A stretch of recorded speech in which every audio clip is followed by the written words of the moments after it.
இந்த அஞ்சலி பல கனவுகளோட இருந்துகிட்டு இருந்தா. அதாவது எஸ்எஸ்கே, தாக்ஷாயணி நமக்கு கார்த்திக் பேர்ல இருக்கக்கூடிய சொத்து எல்லாத்தையுமே மாத்தி வச்சுருவாங்க அப்படின்ற மாரி சொல்லி, ஆனா இப்போ அதுக்கு ஒரு மிகப்பெரிய அதிர்ச்சியே வந்தது மட்டும் இல்லாம, இந்த அஞ்சலி தலைய அடிச்சுக்கிட்டு பயங்கரமா கதர்றா. ஏன்னா இது 1,00,00,000, 2,00,00,000 கிடையாது. 5,000,00,00,000 சொத்து பார்த்தீங்கன்னா இவங்களுக்கு இருக்கு. அப்படி இருக்கும்போது எஸ்எஸ்கேவும், தாக்ஷாயணியும் முயற்சி பண்ணி அந்த ஒரு சொத்த மட்டும் வாங்கி குடுத்துட்டாங்க அப்படின்னா, அதுக்கப்புறம் பார்த்தீங்கன்னா நமக்கு கொண்டாட்டம் தான். அதுவும் இல்லாம கார்த்திக் அடிச்சு விரட்டிட்டு, அதுக்கப்புறம் பார்த்தீங்கன்னா நம்ம சொத்தை எல்லாத்தையுமே அனுபவிக்கலாம் அப்படின்ற மாரி அஞ்சலி நினைச்சுக்கிட்டு இருந்தா. ஆனா இப்போ எஸ்எஸ்கேவ மீட் பண்ற அஞ்சலிக்கு இப்படி ஒரு அதிர்ச்சி காத்துக்கிட்டு இருக்கோம் அப்படின்னு எதிர்பார்க்கவே இல்ல. அதுலயும் எஸ்எஸ்கே சொல்லக்கூடிய விஷயங்கள் எல்லாமே அஞ்சலிக்கு மிகப்பெரிய அதிர்ச்சியா இருக்கு. அதாவது என்ன சொல்றாரு அப்படின்னு பார்த்தீங்கன்னா, "இங்க பாரு அஞ்சலி, இதுக்கு மேல பார்த்தீங்கன்னா, நீ கௌதம்க்கு எந்த ஒரு இடைஞ்சலும் பண்ணக்கூடாது. அதே மாதிரி நான் சொல்றத மட்டும் கேளு.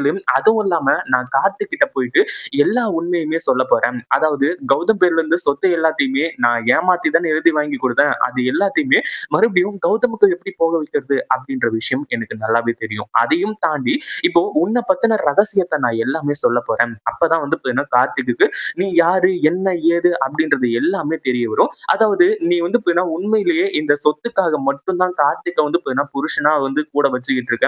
இந்த சொத்து எப்போ அவன் கையில இருந்து உன் கைக்கு மாறுதோ அப்போ பார்த்தீங்கன்னா எல்லாத்தையுமே நீ மாத்திருவ. அப்படின்றதுல இருந்து எல்லாத்தையுமே சொல்லப் போறேன்.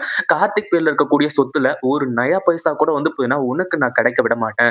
அப்படின்னு சொல்லிட்டு எஸ்எஸ்கே பயங்கர கோவத்தோட இந்த அஞ்சலி கிட்ட சொல்லிக்கிட்டு இருக்காங்க. அஞ்சலிக்கு என்ன பண்றது, ஏது பண்றது அப்படின்னு ஒண்ணுமே புரியல. ஏன்னா அஞ்சலி மலை போல நம்பிக்கிட்டு இருந்தது இந்த எஸ்எஸ்கே, தாக்ஷாயணி 2 பேரையும் மட்டும் தான். ஏன்னா அவங்களால மட்டும் தான் இது எல்லாமே சரியா செய்ய முடியும். ஏற்கனவே கௌதமும், இலக்கியாவும் எவ்வளவு பெரிய இன்டெலிஜென்ட் அப்படின்ற ஒரு விஷயம் இவங்களுக்கு நல்லாவே தெரியும். அப்படி இருக்கும்போது அவங்க கிட்ட இருந்து அந்த சொத்த ஏமாத்தி கார்த்திக் கிட்ட பார்த்தீங்கன்னா வாங்கி கொடுத்தது அவ்வளவு பெரிய விஷயம். அதுவும் இல்லாம இந்த அஞ்சலி இங்க பயங்கரமா கதறது மட்டும் இல்லாம, "என்ன எஸ்எஸ்கேப்பா நீங்க இப்படி பண்றீங்க? எதுக்காக இப்போ கௌதம் பக்கம் பார்த்தீங்கன்னா சாஞ்சு நிக்கிறீங்க? ஏன் இப்படி பண்ணிக்கிட்டு இருக்கீங்க?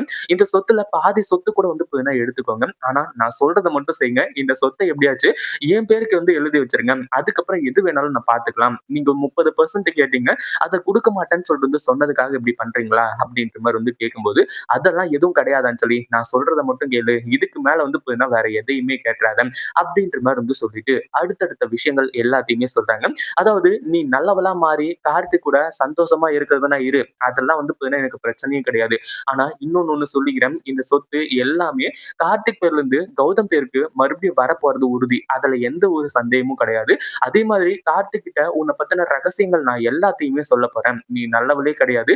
உண்மையிலேயே கார்த்திக் கூட பார்த்தீங்கன்னா வாழ்றதுக்காகவோ, மத்த விஷயங்களுக்காக பார்த்தீங்கன்னா, "நீ வரல." அப்படின்ற ஒரு விஷயத்த தெளிவுபடுத்தப் போறேன். அப்பதான் பார்த்தீங்கன்னா, உன்ன பத்தின ரகசியங்கள் எல்லாமே கார்த்திக்குக்கு தெரிஞ்சு, கார்த்திக் ஒரு கன்க்ளூஷன்க்கு வருவான். அவன் பார்த்தீங்கன்னா, "நீ வேணும்னு நினைக்கிறானோ, வேணாம்னு நினைக்கிறானோ, அது எல்லாமே பார்த்தீங்கன்னா அவனோட இஷ்டம்." அப்படின்ற மாரி சொல்றாங்க. ஏன்னா, நம்ம ரேவதி சொல்லியிருக்கக்கூடிய வார்த்தை அந்த மாதிரி, இப்போ எஸ்எஸ்கே மனுஷனா மாறிட்டாரு. தன்னோட மகன பார்க்கணும், இந்த சொத்து எல்லாமே தன்னோட மகனுக்கு அப்படின்ற மாரி சொல்லியிருந்ததுனால, அதாவது கௌதமோட சொத்து எல்லாமே மீட்டு குடுத்தா, இது எல்லா உண்மையுமே சொல்றேன் அப்படின்ற மாரி ரேவதி சொல்லியிருக்காங்க. இந்த வீடியோ பிடிச்சிருந்தா லைக் பண்ணுங்க, ஷேர் பண்ணுங்க. இப்பதான் நம்ம சேனலுக்கு ஃபர்ஸ்ட் டைம் வரீங்க அப்படின்னா, கீழ இருக்க சப்ஸ்கிரைப் பட்டன பிரஸ் பண்ணிக்கோங்க.